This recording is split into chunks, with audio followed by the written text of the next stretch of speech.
இங்கே இன்கம் டேக்ஸ்லேருந்து வந்த ஆளுங்க எல்லாருமே சக்திவேல் வீட்டில் இருக்கிற பணம் எல்லாத்தையும் எடுத்துக்கிட்டு நீங்கள் முதல்ல இந்த பணத்துக்கு சரியான கணக்கை காட்டுங்க, அதுக்கப்புறம் இந்த பணத்தை ஆஃபீஸில் வந்து வாங்கிக்கங்க அப்படின்னு சொல்லிட்டு அவங்க அந்த பணத்தை எல்லாத்தையும் பேக் பண்ணி அங்கேருந்து எடுத்துகிட்டு போயிடுறாங்க. இங்கே சக்திவேலுக்கு செம்ம காண்டாகுது. அவர் எவ்வளவோ தடுத்து பார்த்துமே இவங்களை தடுக்கவே முடியல. அவங்களும் ஆஃபீஸர்ஸ் அப்படின்றதுனால டைரெக்டாக போலீஸ் பந்தோபஸ்தோடு தான் வந்திருக்காங்க. அவங்க மேலே கை வச்சா பிரச்சனை பெருசாயிருன்னு சொல்லி சக்திவேல் அந்த பணத்தை அப்படியே விட்டுறாரு. அடுத்த நிமிஷம் இந்த பணம் பறி போனதுக்கெல்லாம் காரணம் யார் மேலே பழி போடலான்னு சொல்லி யோசிச்சுக்கிட்டு இங்கே அரசியை கவனிக்கிறாரு.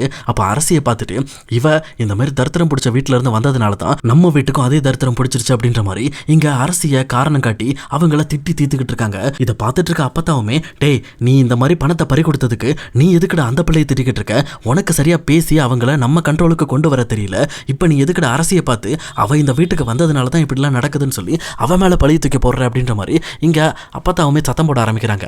அதே நேரம் இங்க முத்துவேலுமே வீட்டுக்கு வந்துட்டு நடந்த விஷயங்களை பத்தி தெரிஞ்சுக்கிட்டு செம்ம காண்டாயிராரு. அவர் டென்ஷனோட, ஏண்டா நீ இந்த மாதிரி இன்கம் டேக்ஸ் ஆஃபீஸருங்கிட்ட எப்படி பேசணும்னு உனக்கு முதல்ல தெரியுமா தெரியாதா, நம்ம வீட்டில் இவ்வளோ பணம் இருக்குது, அதுவும் இந்த நேரத்தில் இவ்வளோ பணத்தை நம்ம வச்சுருக்கோம் அப்படிங்கிறது நம்ம வீட்டிலேருந்து யாரோ ஒருத்தர் மூலமாக தான் வெளியில் போயிருக்கு, இதை பற்றியெல்லாம் யோசிக்காமல் நீ எதுக்கிட்ட அந்த பிள்ளையை போய் திட்டிக்கிட்டு இருக்க, அந்த பிள்ளைக்கு இதுக்கு என்னடா சம்மந்தம் இருக்குது அப்படின்ற மாதிரி ரொம்ப டென்ஷனோட சத்தம் போட்டு கத்திக்கிட்டு இருக்காரு. அப்போ சக்திவேலுமே, இல்லைண்ணே இந்த மாதிரி இப்போ திடீர்னு போனதுனால இதுக்கு காரணம் என்னென்ன, இந்த பிள்ளையோட வந்த ராசியாக தானே இருக்கும் அப்படின்ற மாதிரி மறுபடியுமே அரசி பக்கம் போயிட்டு இருக்காரு. ஆனால் இதை கேட்டுட்டு இருக்க முத்துவேல் செம்ம காண்டோட, முதல்ல இந்த வீட்டில் பணம் இவ்வளோ பணம் இருக்குங்கிறது யார் யாருக்கெல்லாம் தெரியும், முதல்ல அவங்க எல்லாரையும் கூப்பிடுங்க அப்படின்ற மாதிரி இங்கே முத்துவேல் ஆர்டர் போடுறாரு. அடுத்த நிமிஷமே சுகன்யாவை கூட்டிகிட்டு வந்து நிறுத்திடுறாங்க.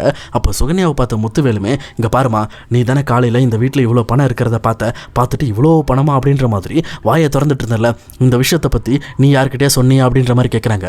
இன்னொரு பக்கம் சுகன்யாவுமே இந்த விஷயத்தை பற்றி பாண்டியன் வீட்டில் போய் சொன்ன விஷயத்த இவங்க கிட்ட சொன்னோம் அப்படின்னா முடிஞ்சது, நம்ம தலையை சேர்த்து உருட்டி எடுத்துருவாங்க, இவங்க ரொம்ப மோசமானவங்க அப்படிங்கிறத புரிஞ்சுக்கிட்ட சுகன்யா, இல்லைண்ணே நான் ஏன் யார்கிட்ட போய் சொல்ல போகிறேன், நான் இந்த விஷயத்தை யார்கிட்டையுமே பேசவே இல்லைண்ணே அப்படின்ற மாதிரி அவங்களும் மறைச்சிடுறாங்க. அப்போ முத்துவேல் இருந்துக்கிட்டு, இங்கே பாரு இந்த பண விஷயத்தை யாரோ ஒருத்தர் வெளியில் சொல்லியிருக்காங்க, அவங்க மூலமாக தான் இன்கம் டேக்ஸ்க்கு தெரிஞ்சிருக்கு, இப்போ அவங்க சாதாரணமாக விட மாட்டாங்க, இப்போ கையில் இருக்க பணம் மட்டும்தான் போச்சு, இதுக்கு மேலே நம்மளோட சொத்து விவரங்களை பற்றி விசாரிப்பாங்க, நம்ம சொத்தெல்லாம் எப்படி வாங்கணும், எந்த ப்ராஃபிட்டை வச்சு வாங்கணும் அப்படிங்கிறத அவங்க விசாரிக்க ஆரம்பிச்சாங்கன்னா நம்ம கிட்ட இருக்க சொத்துல கால்வாசி பங்கு காணாமல் போயிருண்டா. ஏன்னா எல்லா சொத்தையுமே நம்ம கிட்டத்தட்ட பிளாக் மணியை பயன்படுத்தி தான் வாங்கியிருக்கோம், இது எல்லா சொத்துலையுமே பிளாக் மணி கலந்துருக்கு, அப்போ இதை இன்கம் டேக்ஸில் விசாரிக்கும் போது எல்லாமே மாட்டிக்கொண்டா அப்படின்ற மாதிரி இங்கே முத்துவேல் செம்ம டென்ஷன் ஆகிட்டு இருக்காரு. அப்போ சக்திவேலுமே, அண்ணே இப்போ என்னென்ன பண்ணுறது, தப்பு நடந்துருச்சு, இந்த விஷயத்தை இப்போ எப்படியாவது நம்ம சமாளிச்சாகணும்னு, நம்மளோட ரெப்புடேஷனை நம்ம தான் காப்பாற்றணும் அப்படின்ற மாதிரி அவர் ஒரு பக்கம் பேசிக்கிட்டு இருக்காரு. அப்போ கரெக்டாக இங்கே முத்துவேலுமே, இங்கே பாரு இதுக்கு மேலே நீயும் குமாரும் எந்த வேலையும் பண்ணாதீங்க, ஒழுங்காக உங்கள் வேலையை மட்டும் பாருங்கள், இந்த விஷயத்துலேருந்து எப்படி வெளியில் வரணும், அதுவும் இல்லாமல் நம்ம பணத்தை எப்படி நம்ம பக்கம் கொண்டு வரணுங்கிறத நான் பார்த்துக்கிறேன், அவசரப்பட்டு எதுவும் பண்ணாதீங்க அப்படின்ற மாதிரி அவங்க சக்திவேலுக்கும் குமாரவேலுக்கும் ஆர்டரை கொடுத்துட்டு அங்கேருந்து உள்ளே போயிடுறாங்க. இன்னொரு பக்கம் இங்கே சக்திவேலும் குமாரவேலும் என்ன பண்ணுறதுன்னே தெரியாமல் வெறுத்து போய் உட்காந்துட்டு இருக்காங்க. அப்போது கரெக்டாக இங்கே அரசியுமே அவங்களுக்கு காஃபி வேணுமா மாமா அப்படின்ற மாதிரி கேட்குறாங்க. இங்கே அரசி எதிர்த்து பேசினாலும் பிரச்சனை அப்படின்றதுனால இங்கே சக்திவேல் எதுவுமே பேசாமல், அம்மா தாயே எனக்கு எதுவுமே வேணாம் தாயே, உன் புருஷனுக்கு வேணால் காப்பியை கொண்டு ஊற்று, அந்த நாய் வேணால் குடிக்கட்டு அப்படின்ற மாதிரி இங்கே குமாரை திட்டிக்கிட்டு இருக்காங்க. ஏன்னா தன்னோட அண்ணன் தன்னை திட்டினதுனால இங்கே செம்ம காண்டோட அந்த காண்டை இங்கே குமார் மேலே காட்டிக்கிட்டு இருக்காங்க. உடனே குமாருமே, எனக்கெல்லாம் ஒன்றும் வேண்டாம், நீ முதல்ல கிளம்பு இங்கேருந்து அப்படின்ற மாதிரி அரசியை அங்கேருந்து அனுப்பி விட்டுறாங்க. ஆனால் அரசி அங்கேருந்து போகும்போது, என்ன நீங்கள் இப்படி ஏமாற்றி எங்கள் அப்பாவை கஷ்டப்படுத்தணும்னு நினச்சிங்கல்ல, அதுக்காக உங்கள் குடும்பமே அனுபவிக்கும், உங்கள் குடும்பத்தில் எல்லாரும் கஷ்டப்படுற விஷயத்தை நான் பார்த்துட்டு தான் என் வீட்டுக்கே நான் போவேன் அப்படின்ற மாதிரி ஒரு பயங்கர பிடிவாதத்தோட குமாரை பார்த்து முறைச்சிக்கிட்டே அங்கேருந்து கிளம்பிடுறாங்க. இன்னொரு பக்கம் இங்கே சுகன்யா அங்கேருந்து பாண்டியன் வீட்டுக்கு வராங்க. வந்துட்டு, ஐயோ அப்போனா இதை பண்ணியிருக்கிறது எல்லாமே அந்த மீனாவோட வேலையாக தான் இருக்கும், இந்த மீனா தான் இதை பற்றி பேசியிருப்பா, எதுக்கும் அவர்கிட்ட கேட்டு பார்ப்போமா அப்படின்ற மாதிரி திணற ஆரம்பிக்கிறாங்க.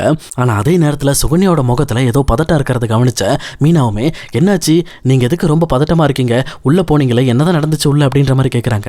அப்போ சுகன்யா இங்கே மீனாவை ஒரு மாதிரி சந்தேகமாக பார்த்து, ஒன்றும் இல்லை மீனா, காலையில் நான் உங்ககிட்டலாம் வந்து அவங்க வீட்டில் இவ்வளோ பணம் இருக்குது அவ்வளோ பணம் இருக்குன்னு சொன்னல, அதை பற்றி நீங்கள் யாராவது இன்கம் டேக்ஸில் போட்டு கொடுத்துட்டீங்களா அப்படின்ற மாதிரி மீனாவை பார்த்து கேட்குறாங்க. அப்போ மீனாவுமே, ஏன் நாங்கள் போட்டு கொடுத்தா என்ன பண்ணுவீங்க, அங்கே போய் சொல்லிடுவீங்களா அப்படின்ற மாதிரி கேட்குறாங்க.